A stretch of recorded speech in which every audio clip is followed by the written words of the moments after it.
Assalamualaikum. Kembali lagi dengan saya, Sura LBF. Kali ini, saya akan menceritakan alur cerita dari film yang sangat bagus. Kali ini, saya akan menyajikan alur cerita dari film Hichki yang berasal dari India, rilis pada tahun 2018. Film ini mengisahkan tentang seorang guru wanita yang memiliki penyakit sindrom Tourette. Ia mengajar di sebuah kelas yang siswanya sangat nakal dan susah diatur.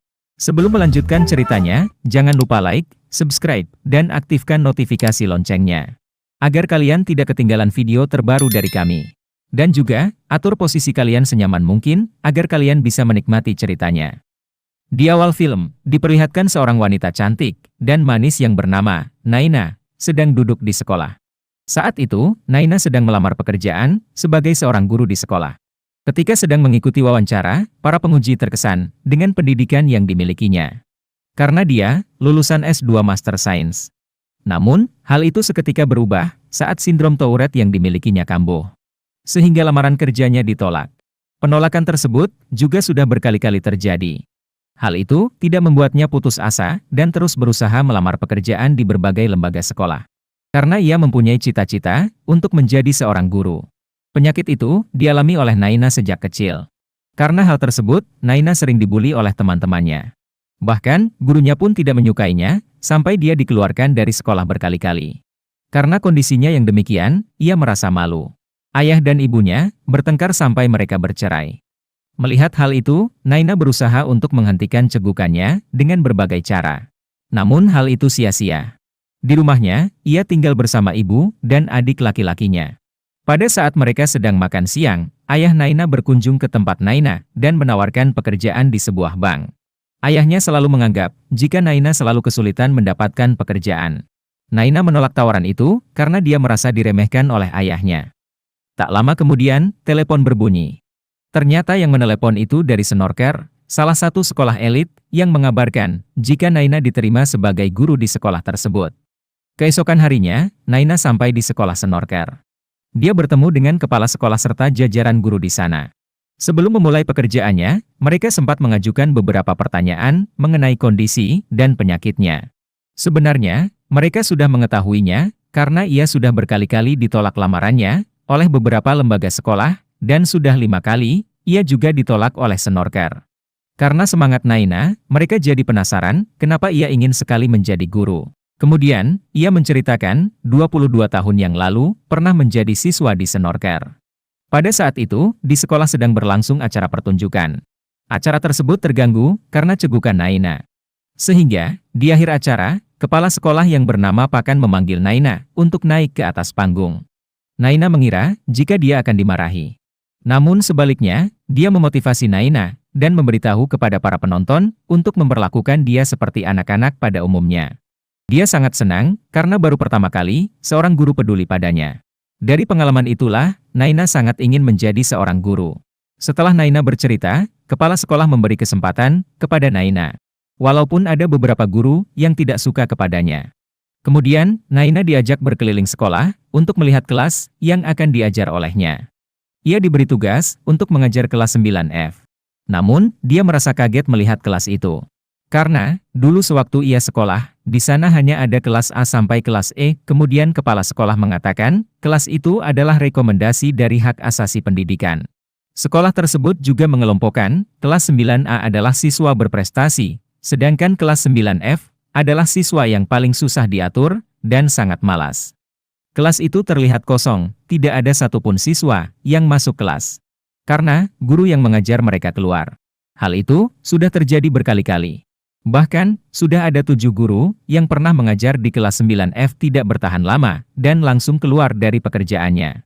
Kepala sekolah sangat berharap Naina dapat mengajar kelas tersebut dengan baik. Keesokan harinya, sebelum Naina mengajar, dia mengunjungi aula sekolah untuk mengenang masa lalunya. Tak lama kemudian, rombongan anak 9F masuk aula. Di sana, mereka melakukan taruhan. Jika guru baru yang akan mengajar mereka tidak akan bertahan lebih dari 1 hari. Hal tersebut dilihat dan didengar oleh Naina. Setelah itu, mereka masuk kelas, dan Naina memperkenalkan diri. Serta mengabsen siswa satu persatu. Tiba-tiba, penyakitnya kambuh, dan jadi bahan tertawaan seluruh siswa, dan mereka menirukannya. Tak hanya itu, mereka juga mengerjai kursi guru. Sehingga, Naina terjatuh saat ingin duduk. Saat istirahat, di halaman sekolah terjadi perkelahian antara Atis anak 9F dan Aksai anak 9A. Karena bola yang sedang dimainkan anak kelas 9A dirusak oleh anak kelas 9F.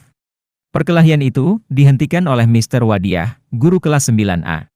Atis pun disuruh ke ruang kepala sekolah. Setelah melihat kejadian itu, Naina menanyakan kepada penjaga sekolah. Apa yang terjadi dengan kelas 9F? Penjaga sekolah menceritakan bahwa saat itu mereka sekolah di sekolah negeri. Namun, sekolah itu digusur untuk dijadikan taman bermain. Karena alasan hak asasi, Snorker menerima mereka untuk bersekolah di sekolah ini. Dan anak kelas 9F adalah generasi terakhir dari sekolah yang digusur. Mereka berasal dari keluarga miskin yang tinggal di pemukiman yang kumuh. Mereka juga kurang terawat oleh orang tuanya. Sebenarnya, anak kelas 9F sudah berusaha keras untuk mengikuti tradisi Snorker. Namun, para murid Snorker kerap tidak mau menerima mereka. Bahkan, gurunya pun ikut membeda-bedakan hingga akhirnya mereka memberontak. Hari demi hari, Naina terus mengajar mereka. Namun, kenakalan 9F tiada hentinya. Mereka memasang brosur yang berisi Naina adalah tukang pijat panggilan. Mereka menuangkan hidrogen cair ke dalam ember yang berisi bola-bola. Sampai menimbulkan sebuah ledakan. Karena kejadian itu, mereka dipanggil kepala sekolah. Mr. Wadia pun mengusulkan untuk mengeluarkan anak 9F. Namun, di luar dugaan, Naina membela siswanya. Dia membela siswanya jika dia sedang mengajar tentang teori hidrogen kepada mereka. Dan memohon agar mereka tidak dikeluarkan. Naina berjanji, dalam waktu 4 bulan, sampai ujian akhir tiba, ia akan merubah mereka untuk menjadi lebih baik, dan mereka akan membuat bangga Snorker. Kepala sekolah pun menyepakati ucapan Naina. Setelah itu, Naina menasehati dan memotivasi anak 9F. Untuk perubahan mereka menuju hal yang lebih baik. Naina menantang mereka, jika pertemuan besok tidak ada yang hadir, Naina akan mengundurkan diri sebagai konsekuen. Dan jika mereka hadir, mereka harus memulai perubahan kecil. Mereka hanya bisa diam, mendengar ucapan Naina. Esokan harinya, Naina menunggu mereka di dalam kelas, dan sudah berjam-jam, tak ada satupun yang siswa yang datang.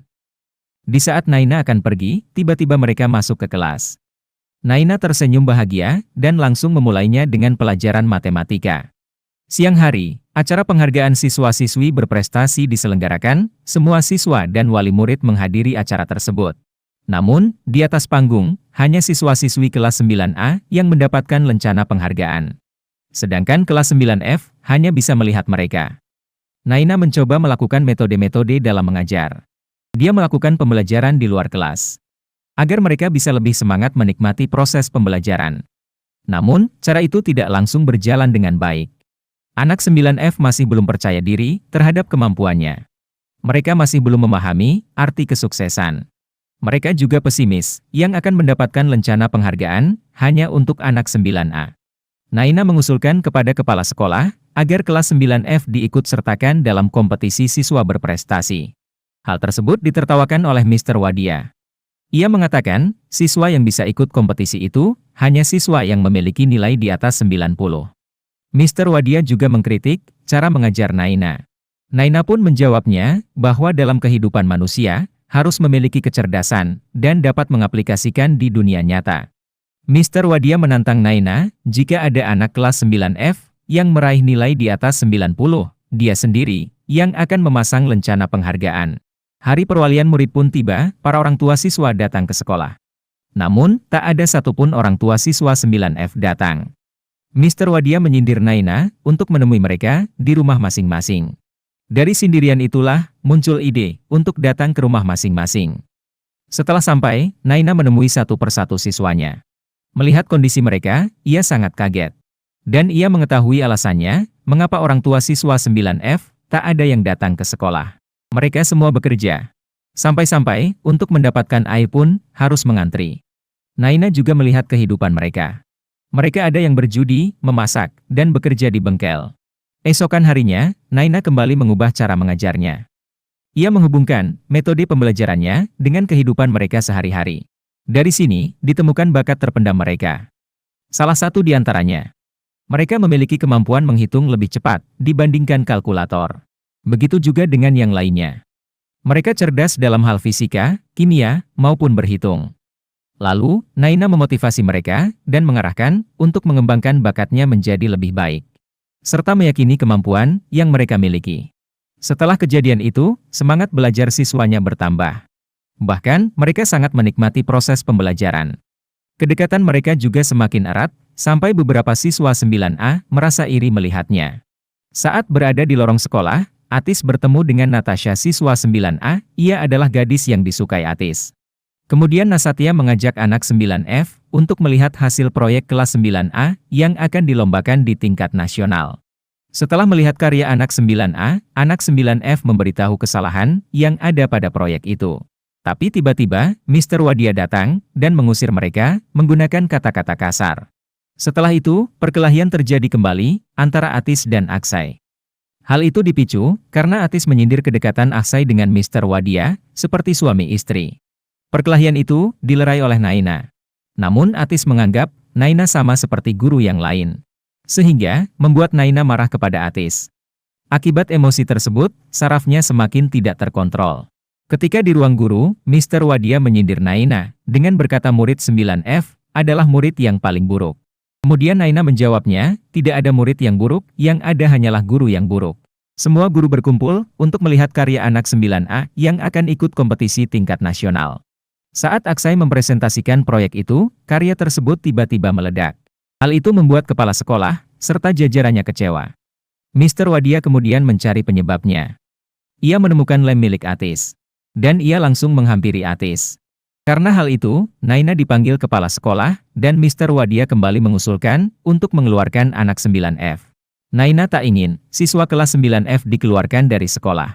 Ia terus berusaha mempertahankan mereka. Sampai akhirnya, kepala sekolah mengambil keputusan untuk menskors mereka sampai hari ujian tiba. Setelah itu, Naina memberitahu ke semua siswa 9F jika mereka masih dibolehkan untuk mengikuti ujian dengan syarat tidak boleh masuk kelas sampai ujian tiba. Anak-anak 9F kecewa dengan ulah Atis dan mereka segera meninggalkannya. Di malam harinya, Atis dan Gilang menemui anak 9F untuk meminta maaf. Mereka juga menemui Naina karena menyesali perbuatannya yang dilakukan selama ini. Setelah itu, semangat belajar mereka bangkit kembali. Di saat Atis dan Gilang belajar di bengkelnya, tiba-tiba penjaga sekolah datang. Dia menawarkan sebuah bocoran soal ujian. Tanpa panjang lebar, mereka menerimanya. Kemudian Atis memberitahu ke temannya yang lain, bukannya mereka senang, tetapi mereka memarahi Atis, lalu meninggalkannya. Ketika hari ujian tiba, ternyata soal yang diterima Atis berbeda. Dan akhirnya, Atis pun harus mengerjakan soal dengan kemampuannya sendiri. Setelah semua soal terselesaikan, mereka melihat hasil ujian. Ternyata, anak 9F lulus semuanya. Bahkan, salah satu di antara mereka mendapatkan nilai tertinggi. Dan mereka sangat bahagia. Namun, di ruangan kepala sekolah, terjadi perdebatan antara Mr. Wadia dan Naina. Dia melaporkan, ada kecurangan pada anak 9F terkait bocoran soal yang diterima Atis. Hal tersebut tidak diketahui oleh Naina. Karena kejadian itu, kepala sekolah menjadi marah dan akan segera mengeluarkan mereka. Atis pun mengakui jika ia menerima bocoran soal tersebut dan Naina mempercayainya. Sementara itu, Aksai menemui Mr. Wadia yang sedang melihat kelas 9F. Awalnya, mereka mengobrol mengenai kompetisi sains yang gagal ikut serta. Tiba-tiba Aksai mengalihkan obrolan itu ke permasalahan nilai ujian kelas 9F. Ternyata, Aksailah yang menyuruh penjaga sekolah untuk memberikan soal palsu kepada Atis. Ia sengaja menjebak mereka dengan bocoran soal palsu. Hal itu agar mereka dikeluarkan dari sekolah. Mr. Wadia pun kaget mendengarnya, dia tidak menyangka Aksai punya pikiran sejahat itu. Sebagai seorang guru, Mr. Wadia memikirkan hal itu. Saat penghargaan siswa berprestasi, kepala sekolah mengumumkan bahwa anak kelas 9F dikeluarkan dari sekolah. Kemudian, kepala sekolah menyerahkan sambutannya kepada Mr. Wadia untuk menjelaskan mengenai permasalahan yang terjadi pada anak 9F. Di atas panggung, ia mengatakan tentang sebuah kesalahan yang terjadi pada murid dan guru. Namun, perkataannya bukan untuk kelas 9F, melainkan untuk merenungi kesalahannya sendiri, sehingga Mr. Wadia meminta semua anak kelas 9F naik ke atas panggung dan memberikan lencana penghargaan siswa berprestasi itu. Singkat cerita, 9F menjadi peserta Lomba Sains Nasional ketiga yang mewakili Senorker, dan mereka berhasil mengangkat trofi juara pertama. Semenjak itu, sudah tidak ada lagi perbedaan antara 9A dan 9F. Dan mereka sudah bersahabat, seperti teman pada umumnya. 25 tahun kemudian, Naina pensiun dari jabatannya sebagai kepala sekolah snorkel. Semua guru dan murid menyambut Naina. Dan anak 9F juga menghadiri penyambutan tersebut. Sekarang mereka sudah tumbuh besar dan menjadi orang sukses dalam pekerjaannya. Oke, pembahasan singkat film ini sangat bagus. Kejarlah mimpimu sampai engkau meraihnya. Jangan hiraukan cacian dan makian. Jadikanlah itu motivasi agar semangat kalian membara. Dan tunjukkan keberhasilanmu itu pada orang yang pernah mencaci dan memakimu. Mungkin itu saja yang dapat saya sampaikan. Jika video ini bermanfaat, jangan lupa like, subscribe, dan aktifkan notifikasi loncengnya. Agar kalian tidak ketinggalan video dari kami.